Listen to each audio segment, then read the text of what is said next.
ঢাকায় চলচ্চিত্রের জীবন্ত কিংবদন্তি শাবানার সঙ্গে দেখা করলেন বর্তমান চলচ্চিত্র শিল্পী সমিতির নেতৃবৃন্দ। গত 14 জুলাই রাত 9টার দিকে শাবানার বাসায় হাজির হন শিল্পী সমিতির সভাপতি মিশা সওদাগর, সাধারণ সম্পাদক জায়েদ খান, কার্যনির্বাহী সদস্য অঞ্জনা, পপি, সাইমন, রোজিনা। শিল্পী সমিতির পক্ষ থেকে শাবানাকে ফুলের তোড়া দিয়ে শুভেচ্ছা জানানো হয়। পরে এই অভিনেত্রীর হাতে ক্রেস্ট তুলে দেন তারা। এ সময় শাবানার সঙ্গে ছিলেন তার স্বামী ওয়াহিদ সাদিক। চলচ্চিত্র শিল্পী সমিতির নেতৃবৃন্দর সঙ্গে চলচ্চিত্রের বর্তমান অবস্থা নিয়ে কথা বলেন শাবানা। তিনি যৌথ প্রযোজনার সিনেমা নিয়েও কথা বলেন। এরপর শুরু হয় জম্পেশ আড্ডা।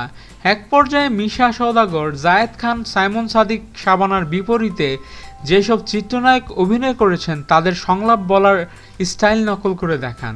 এছাড়া পুরনো দিনের নায়িকাদের সংলাপ নকল করেন পপি। এভাবে আড্ডা চলতে থাকে রাত 1:30টা পর্যন্ত। পরে শাবানার হাতের রান্না খেয়ে বাসা ত্যাগ করেন শিল্পী সমিতির নেতারা। এ প্রসঙ্গে শিল্পী সমিতির সাধারণ সম্পাদক জায়েদ খান আমাদের বলেন, শিল্পী সমিতির পক্ষ থেকে শাবানা ম্যাডামকে একটি ক্রেস্ট তুলে দিয়েছি।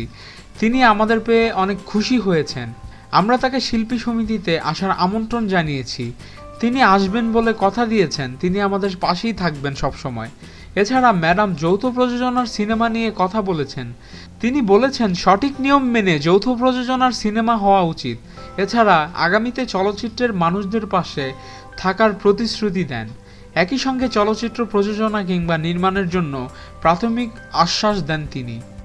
আমাদের ভিডিও ভালো লেগে থাকলে অবশ্যই চ্যানেল সাবস্ক্রাইব করতে ভুলবেন না এবং আপনাদের যে কোনো মতামত আমাদের কমেন্টস করে জানান। ধন্যবাদ।